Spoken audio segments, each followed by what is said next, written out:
जिसमें सबसे पहला आता है केपलर 452b, जिसे अर्थ का बिग कजिन भी कह सकते हैं। लेकिन वहां पे कार्बन मॉलिक्यूल्स पाए गए हैं, मतलब वहां पे जीवन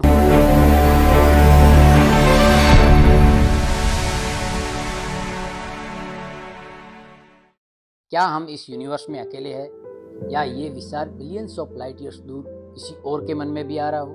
तो दोस्तों, आज अपन विस्तार से बात करेंगे कौन कौन से प्लेनेट आज तक साइंटिस्ट खोज पाए हैं जो हैबिटेबल जोन के अंदर आते हैं, अर्थात गोल्डीलॉक्स जोन के अंदर आते हैं, जहाँ पे जीवन संभव हो सकता है, जहाँ का पर्यावरण हो सकता है। तो दोस्तों, बिना समय गवाए इस सफर की शुरुआत करते हैं। गोल्डीलॉक्स जोन किसी सोलर सिस्टम का वो जोन होता है जहाँ पे उस प्लेनेट की दूरी अपने स्टार से उतनी ही हो जहाँ पे वाटर एक लिक्विड फॉर्म में पाया जा सके, मतलब जहाँ पे ना टेम्परेचर बहुत ज़्यादा हाई हो, ना ही टेम्परेचर बहुत ज़्यादा कम हो। अगर किसी प्लेनेट पे पानी लिक्विड फॉर्म में है तथा वहाँ पे इन्वायरमेंट है, तो वहाँ पे जीवन होने की संभावना हो सकती है।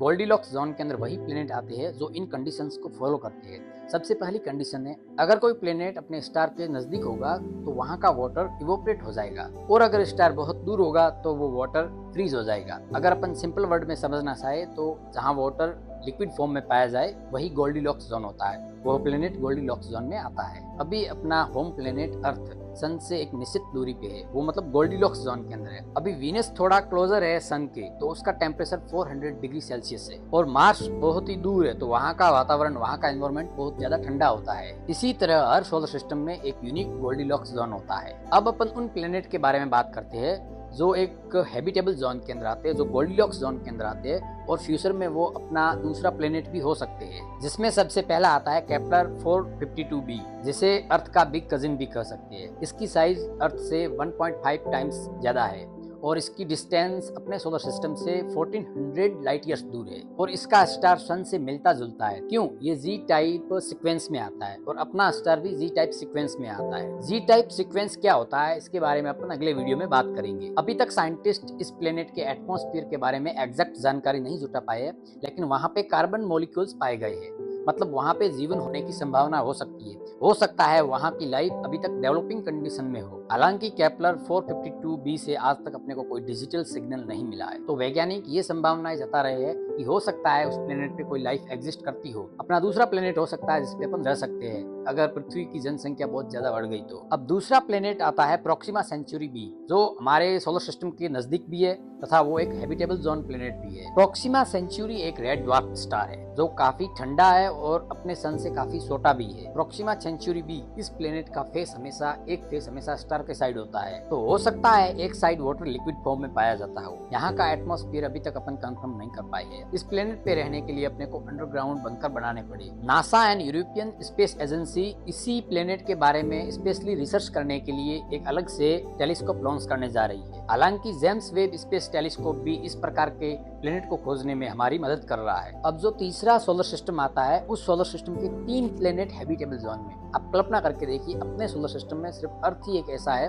जो Goldilocks zone means habitable zone में आता है, लेकिन ट्रेपिस्ट सोलर सिस्टम के 3 स्टार हैबिटेबल जोन में है। तथा ट्रेपिस्ट जो स्टार है वो एक रेड ड्वार्फ स्टार है। इस स्टार के चारों तरफ 7 रॉकी प्लेनेट ऑर्बिट करते हैं, जिनमें से 3 रॉकी प्लेनेट ऐसे हैं जो हैबिटेबल जोन में पाए जाते हैं। इन प्लेनेट पे मीथेन, कार्बन डाइऑक्साइड तथा ऑक्सीजन होने की संभावना है। ये सोलर सिस्टम अपने सोलर सिस्टम से 39 लाइट ईयर्स दूर है। हालांकि नासा इसके ऊपर रिसर्च कर रहा है। हो सकता है फ्यूचर में ट्रेपिस्ट एक्सप्लोरेशन मिशन भी लॉन्च कर दिया जाए। अब सवाल ये उठता है, क्या फ्यूचर में अपन किसी और प्लेनेट पे जाके रह सकते हैं, वहाँ पे जाके लाइफ स्पेंड कर सकते हैं? जैसे अपन हॉलीडे पे किसी और कंट्री में जाते हैं, तो वैसा फ्यूचर में क्या हो पाएगा किसी और प्लेनेट पे जाना? इसके लिए अपने को चाहिए हाईली एडवांस टेक्नोलॉजी। आप कल्पना करके देखिए, आप किसी एक प्लेनेट से दूसरी प्लेनेट में जस्ट हॉलीडे के लिए जा रहे हो सकता है ये 60 to 70 ईयर्स आफ्टर फ्यूचर में ये पॉसिबल हो सकता है। स्पेस एक्स जैसी कंपनियां इसी प्रोजेक्ट पे काम कर रही है। उनका मानना है स्पेस टूरिज्म को एक इजी वे बना दिया जाए। उनका प्लान है मार्स पे कॉलोनी बसाना तथा